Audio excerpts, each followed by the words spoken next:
Olá, sejam bem-vindas a mais um Mercado por Elas, o quadro de vídeos do Elas no mercado financeiro.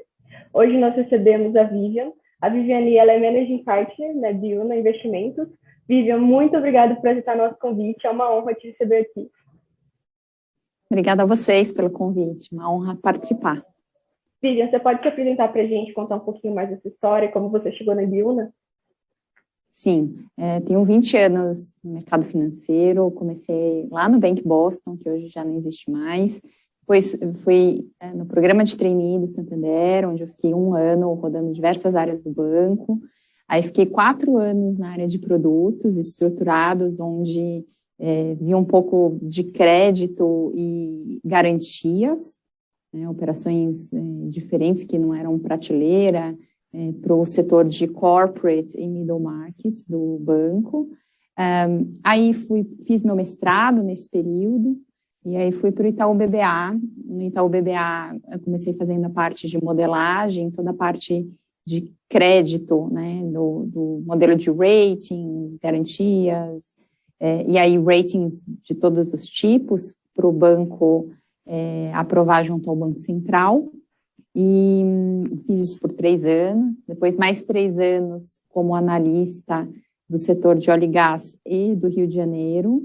Então, ao todo, fiquei 6 anos no Itaú BBA. E depois fui para o Itaú Asset, onde eu fiquei 7 anos, fazendo fundos de crédito, cobrindo setores de agronegócio, commodities, óleo e gás, energia. E aí, depois fui...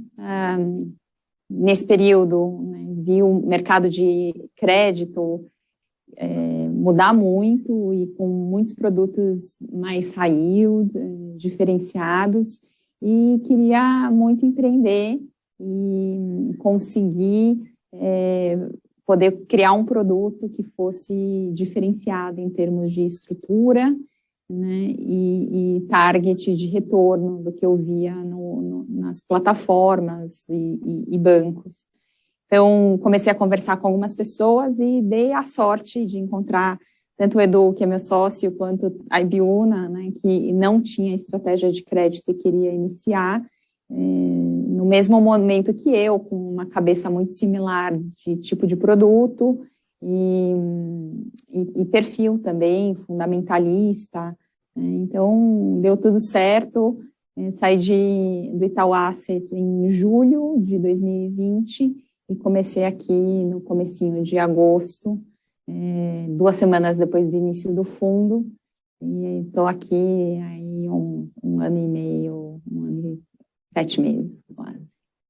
Que legal. Você pode falar um pouquinho mais para a gente o que é a Ibiúna e como que ela se estrutura? Sim, a Ibiúna é um hedge fund macro, e tem estratégias de renda variável e de crédito. Hoje a casa tem um pouco mais de 25 bi de assets under management, né? E aí o grande foco, o carro-chefe, né? A primeira estratégia foi o macro, né? Tanto o Mário Toros quanto o Rodrigo Azevedo são ex-diretores de política monetária do Banco Central, tem muita experiência nesse mundo, né, de política monetária global, isso inclui Brasil, mas desenvolvidos também, emergentes. Tem o André Lyon, na área de equities, né, ele começou, a casa tem um pouco mais de 10 anos, né, e a estratégia de renda variável começou um pouquinho depois do início, mas muito próximo, então ele também está próximo aí de 10 anos dentro da Ibiúna. E só recentemente que eles começaram a fazer a estratégia de crédito, né, com o Ibiúna Credit, que é o nosso fundo que é para público geral, e também agora o Total Credit, que é a nossa segunda estratégia, um pouquinho mais high yield. É a primeira vez que a gente recebe aqui no canal uma gestora. Você pode nos contar o que você faz no seu cotidiano? Quais as atribuições de quem gera um fundo? Sim, acho que para começar, um gestor ele precisa entender que é o produto que ele quer vender, né? Qual é a estratégia, para que público, que tipo de ativo você vai colocar. Então, o mundo de crédito ele tem espectro muito amplo de foco de risco de crédito. Então, o pessoal chama de high grades, aquelas debêntures que são rating AAA, muito boas, bom risco de crédito. Em geral, eles também têm taxas mais baixas, até operações super estruturadas, com garantias ou com kicker, operações muito de difícil análise, às vezes sem rating, né, e que aí, portanto, tem menos liquidez. Então, tem um espectro grande de ativos para alocar, e aí, por consequência, quais ativos, qual produto você vai desenvolver. Então, uma parte do perfil do que o gestor precisa saber, conhecer como funciona o mercado para desenvolver o produto. Né? Depois eu falo um pouquinho do Ibiúna Credit, mas o que o gestor faz? Então, depois que o produto está criado, você tem que fazer a gestão, né? Que é fazer a gestão de crédito? Definir quais ativos comprar, em que tamanho comprar, definir o quanto de risco você vai ter dentro do fundo, seja em risco de crédito, risco de taxa de juros, né? Você vai aumentar ou diminuir o seu risco, dado um cenário tanto de fluxo, quanto cenário macro, quanto concorrentes. Então, você vai fazer um pouco, e quando eu digo concorrentes é porque o fluxo, né, de necessidade de compra ou venda de um ativo pode ser um pouco influenciado por necessidade de venda de ativos de algum gestor específico. Então, tem que estar ligado com isso. O que é meu dia a dia? Tem uma parcela que é para fazer a leitura de novos deals. Então, na estrutura, né, de gestão, você tem o buy side, que é onde eu estou, e você tem o sell side, que em geral vão ser os bancos de investimentos e boutiques que oferecem deals para o buy side. O que são esses deals? Pode ser uma LF, uma letra financeira de um banco, pode ser uma debenture, pode ser um bond, né? Tem uma série de ativos que podem ser alocados, pode ser um FDIC, podem ser alocados no fundo. Então, eu faço a leitura, né? Então, muitas vezes é um cheiro de apetite. Você gosta desse nome? Você gosta desse case nessa taxa, nesse prazo, com rating ou sem rating, né? Muitas vezes esse processo de leitura envolve um non-deal roadshow, que a gente conversa com a companhia, ele conta o case um pouco, e depois os bancos fazem uma composição, né, e dão um feedback para a companhia de falar, os investidores gostaram ou não da operação, só que tem que ter nessa taxa, ou com essa garantia, ou com esse covenant. Então, um pedaço é essa leitura, deal flow, ou seja, filtrar, receber as leituras que estão no pipeline e falar, gostei, não gostei, etc., e aí fazer a gestão disso em relação a como você quer alocar o fundo. Então, você pode decidir ter mais risco de crédito, então você vai ter que ficar mais atenta nos deals mais high yields e como você vai compor o seu portfólio. Você pode decidir, não, agora não é o momento, vamos ficar mais focados nos deals high grade. Então, você precisa fazer essa decisão. Então, a primeira parte é o deal flow, a segunda é a decisão de alocação, a terceira do dia a dia, que tem a composição de, assim, vai boletar, fazer toda a discussão de como fazer a reunião de cliente, qual a estratégia do fundo, e ver como todos os inputs, seja macro, seja de empresas, né, podem impactar os ativos que estão no seu fundo hoje. Então, muita leitura, muita conversa com empresas para capturar e falar assim, esse ativo está bem precificado ou não? Né? Esse ativo, eu quero continuar na carteira ou eu quero vender? Se eu quiser vender ou se eu quiser comprar mais, existe um esforço de a gente buscar no mercado secundário ou no primário, mas em geral vai ser no secundário que é difícil casar um pouco isso, e falar, vou tentar aumentar essa minha exposição. a que preço que faz sentido aumentar ou não, dado que muitas vezes a gente não consegue comprar no preço que é a marcação Anbima. Então, resumidamente, acho que é isso. Preparar casos para comitê, discutir em comitê, sempre olhar o portfólio e conversar com o cliente. Basicamente, esse é meu dia a dia. E quando a gente fala do mundo de crédito, ele tem alguns conceitos que são muito importantes. Eu queria que você pode explicar para a gente um pouquinho mais sobre o que é, no que consiste a duration? De duration? Sim, acho que resumos, né, pontos que eu acho que é importante antes de discutir essa estratégia, mas duration é uma medida de risco que os gestores de renda fixa usam, né? Crédito está dentro dessa categoria, então isso aplica muito bem ao nosso caso, em alguns ativos um pouco mais, outros menos, mas basicamente, conceitos importantes. Primeiro, uma operação de crédito, você vai comprar uma debênture ou um bond, por exemplo, ela pode ter 5 anos bullet, ou seja, com vencimento daqui 5 anos e pagamento de juros, mensal ou trimestral. Você pode ter amortizações ao longo do caminho. Então, imagina que você tem uma debênture que vence 20% no primeiro ano, depois 20, 20, 20. Ela tem amortização em 1, 2, 3, 4, 5. Né? Então, o que acontece? Como existe, esse é o primeiro conceito, né? Então, a duration da segunda operação que eu mencionei, que tem amortizações parciais, vai ter um prazo médio menor, ele tem um duration menor, né? Só que o que isso tem a ver? Por que a gente usa isso como um sinônimo para risco? Né? Que aí é o segundo conceito, de renda fixa em geral. Existe uma relação inversa entre taxa de juros e preço do ativo.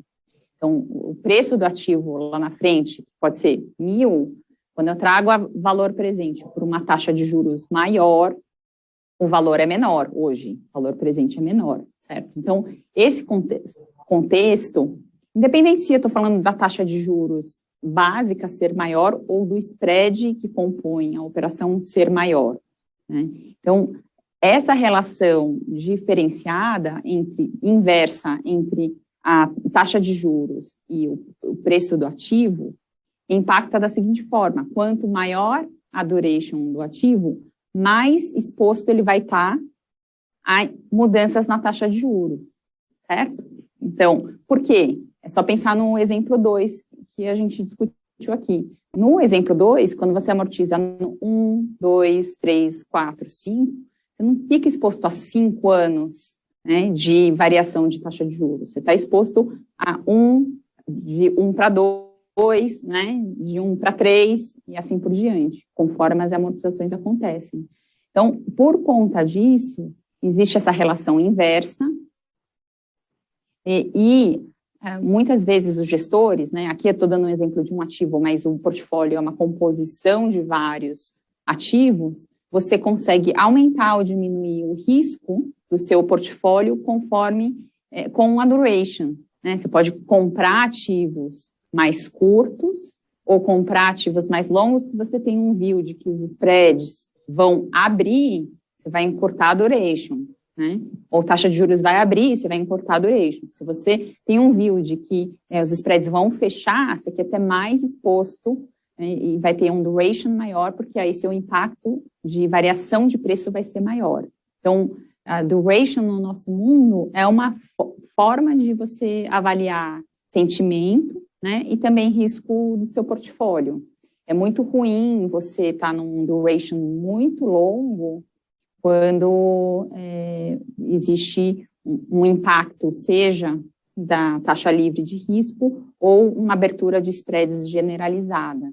Isso impacta diretamente o seu P&L, né, e a sua cota que a gente marca diariamente. Legal, muito obrigada. Não sei se está claro, se quer que eu dê algum outro exemplo, não sei se está claro. Acho que ficou claro. Obrigada, Vivian. Hoje a Ibiúna está com 2 estratégias de crédito, o Ibiúna Credit e o mais recente, o Ibiúna Total Credit. Qual a diferença entre essas duas estratégias e o que motivou vocês a abrirem o Total Credit? Tá. É sempre importante falar que o tipo de fundo, né, se é um fundo para investidor público geral, que quer dizer que você não precisa ter um mínimo de investimentos alocado, você pode ter uma venda mais massificada, né? Porque o que acontece? Você tem, 3 categorias hoje que você consegue classificar os investidores. Tem o público geral, tem um investidor qualificado, que aqui que tem no mínimo 1 milhão de investimentos geral, e você tem um investidor profissional, que é acima de 10 milhões. Então, esse bloco aqui, em geral, você vai ter estratégias de fundo menos arriscadas, e quanto mais for para o caminho profissional ou institucional, mais apimentadas, vamos dizer assim, mais volatilidade. Então, nesse caso específico, a gente decidiu começar pelo Ibiuna Credit, que é um produto para público geral, e esse daqui, ele pode, por regras da CVM 555, ele pode, no máximo, 20% de bonds, né, que é a parte da nossa estratégia do Ibiuna Credit, e tem até 20% de operações estruturadas, que são FDICs, operações de capital fechado, operações de CRI entram nessa categoria, né? Então, ele é um fundo que o objetivo dele de médio ou longo prazo é CD mais 2 a 2,5 líquido para o cotista, com resgate em D30.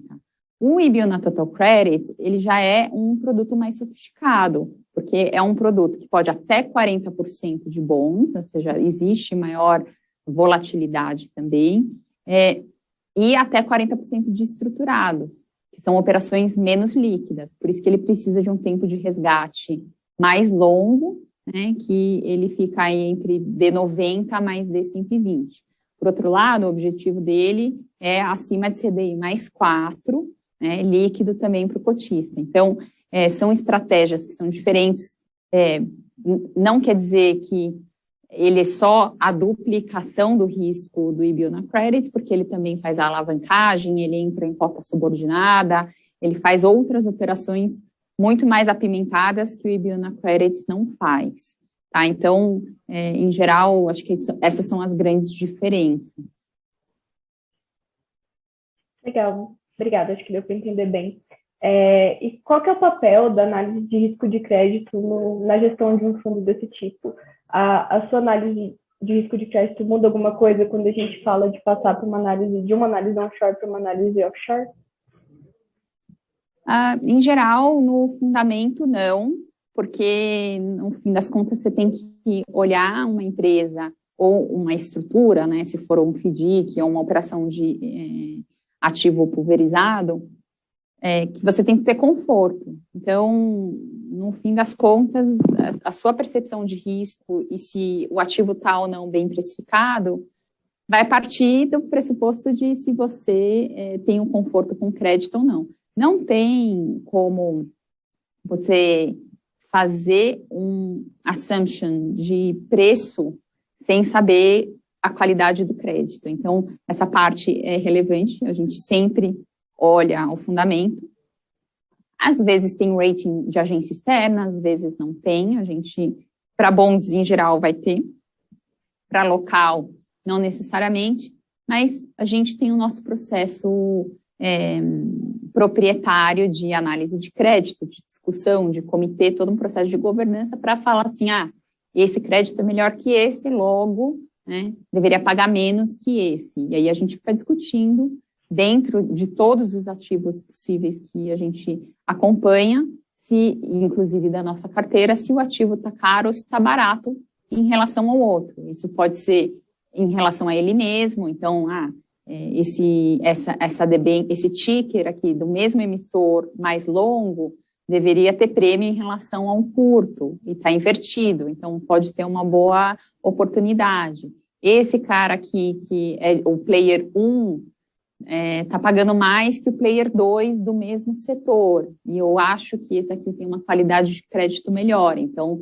tenho que explorar esse diferencial de preço. Ou tem uma emissão que tem mercado local, uma debenture que paga CDI mais 2, mas ele também tem um bonde que paga CDI mais 5.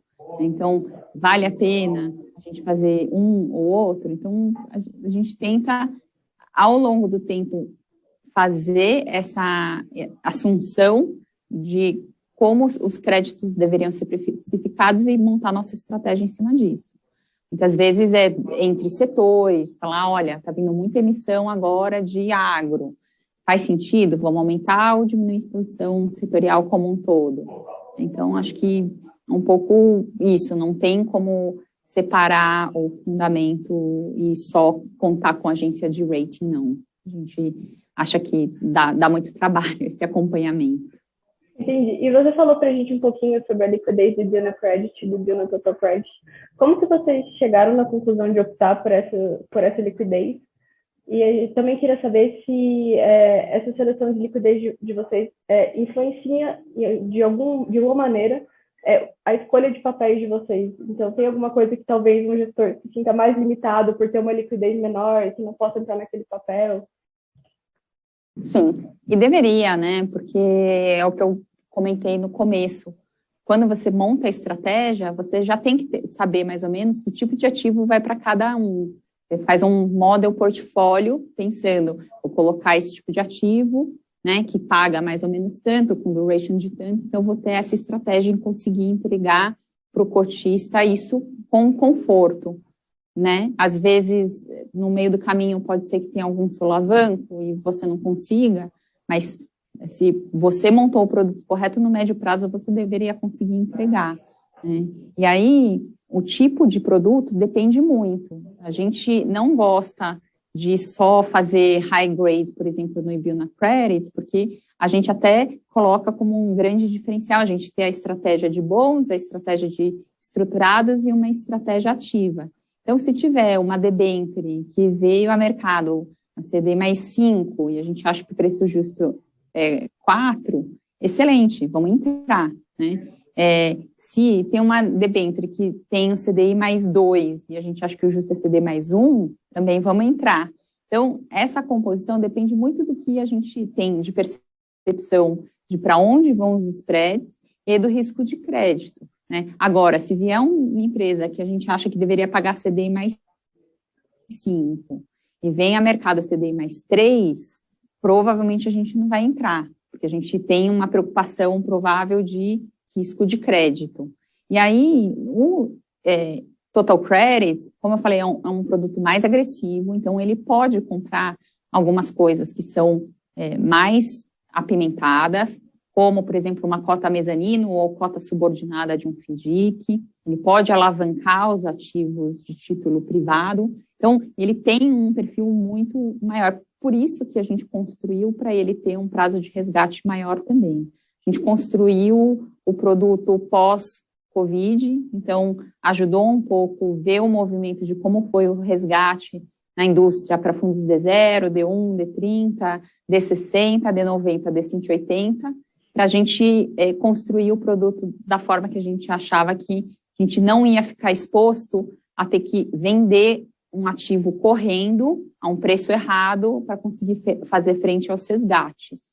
E até agora a gente tem realmente visto que tem funcionado e não houve em nenhum momento uma necessidade de ter que queimar um ativo porque a gente precisava ficar mais líquido, que não fosse pela estratégia de ficar mais líquido mesmo. Legal. Agora, tentando entender o crédito privado como classe de ativo, você explica para a gente um pouquinho como que o crédito privado se relaciona com outras variáveis? Por exemplo, esse aumento da taxa Selic, o prêmio do Tesouro Direto, o que torna o crédito privado mais atraente versus outras classes de ativos? Certo. Acho que não é só mas óbvio que a Selic, CDI impacta bastante, que é aquela coisa, né? Quando o CDI estava a 15, a 20, né, alguns anos atrás, você não tinha um mercado de crédito muito desenvolvido e tinha muitos investidores que focavam em CDBs, né, de grandes bancos, porque isso pagava a conta, ele virava um rentista com baixo risco de crédito. À medida que a taxa foi caindo, né, e ano passado, com 2% ao ano, era assim, por que eu vou correr o 2% ao ano, né, mais algum spread, se no fim das contas eu estou vendo um fluxo grande de hedge funds e de bolsa ganhando muito mais. Então, é uma composição de como estão performando os outros ativos. Então, existe um fluxo que dita um pouco isso, e como é que a Selic vai entregar, qual que é a Selic básica e quanto que cada fundo de crédito vai conseguir ganhar em cima disso. Então, quando você vê um aumento de taxa de juros, como a maior parte dos fundos hoje, ex-infraestrutura, são em CDI+, né, você automaticamente já vê que os ativos que estão dentro da carteira em CDI+, vão passar a remunerar mais também. Então, isso mais um spread, né? No caso do IB na Credit, no mínimo CDI mais 2. Então, quando você vê isso, o 2 mais o 2 no passado era 4, né? O 2 de spread mais o 12 para o fim do ano, né? Ou 10,75 agora, é 13, né? 14. Então, muda muito o patamar de rentabilidade que você vai receber no fim das contas, com um risco de crédito que acaba se pagando, né? Você topa correr o risco de crédito por uma rentabilidade total maior também. Então, acho que depende muito desse cenário e depende muito também do desenvolvimento de mercado de capitais como um todo, principalmente para crédito, que isso tem aumentado bem, que permite com que assets independentes consigam oferecer produtos, né, como o IBU na Credit. Por quê? Porque tem oferta de debêntures a mercado ampla, um mercado primário e secundário que permite com que a gente aloque ativos, venda ativos no secundário quando a gente quer vender ou que não acha que o risco-retorno faz mais sentido. Então, esse entorno tem ajudado muito, e a liquidez do mercado de crédito tem aumentado bastante desde, enfim, Covid, e isso ajuda com que não exista um cenário em que só tem fundo de crédito de resgate D0, D1, por exemplo, e se amplie os players de mercado. Então, acho que o contexto hoje é positivo, a gente não vê resgates relevantes no mundo de crédito, contrário do que a gente viu em fim de 19, 2020, né? Ano passado, só a partir do segundo semestre que o fluxo começou a voltar, e aí é uma senoide o nosso mercado, porque quando o fluxo começa a voltar, todo mundo busca mais ativos, os spreads comprimem, né? E aí, em algum momento, por qualquer ajuste, por necessidade de venda de algum fundo, ou por perspectiva de queda de taxa de juros, né, e outflow, você vai para um cenário em que o pessoal não quer mais alocar crédito novo, vende e passa a ser um mercado vendedor de crédito, os spreads abrem, aí as emissões primárias param, né? E aí depois os spreads aumentam e começa a ficar mais atrativo. Então é um fluxo que isso sempre aconteceu agora, aconteceu muito no fim do último trimestre do ano passado, agora janeiro e fevereiro foram meses calmos em termos de emissão primária, e aí o que vai acontecer é que para o fim de março e abril vai vir uma série de emissões novas no primário, com compressão de spreads, provavelmente logo depois. Como o nosso tempo de gravação, infelizmente, é limitado, qual que é a sua recomendação de material para quem gostou do assunto e quer entender um pouco mais sobre crédito, entender um pouco mais sobre o trabalho de um gestor? Tem algum material que você recomenda para a gente? Acho que sim. A Ibiúna, todos os fundos, as estratégias da Ibiúna soltam comentários mensais, né, no primeiro dia útil do mês, que eu acho excelente, porque é rápido e são cartas, né, comentários curtos, uma página em geral, e por ali dá para acompanhar um pouquinho o sentimento de mercado e o que está acontecendo, tanto no mercado off quanto no mercado local para crédito. E assistir, acho que é assim, como qualquer outro assunto, se quiser se aprofundar, ir atrás de, né, gestores, acompanhar lives de fundos de crédito, entender um pouquinho mais o dia a dia, eventualmente fazer um curso, enfim, de crédito para entender mais de balanço, mas acho que eu partiria por aí. Perfeito. Agora a gente já está passando para as considerações finais.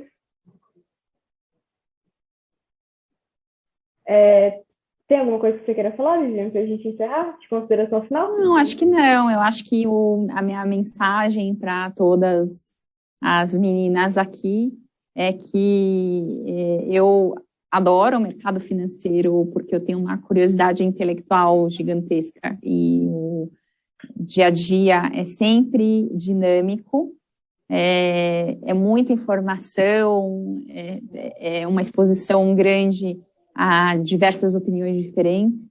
Então, eu gosto muito do mundo de crédito e acho que tem um caminhão aí ainda para o mercado se desenvolver e crescer e se sofisticar.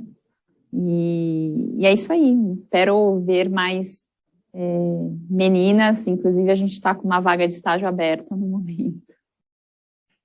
Muito obrigada a todo mundo que acompanhou a gente aqui até o final. Mais uma vez, agradecer a Vivian por compartilhar o conhecimento com a gente. Na descrição do vídeo, você vai encontrar todos os canais delas no mercado financeiro para acompanhar. E também vai encontrar o perfil da Ibiúna, o perfil da Vivian e como se inscrever para o processo seletivo deles. Muito obrigada. Tchau, tchau.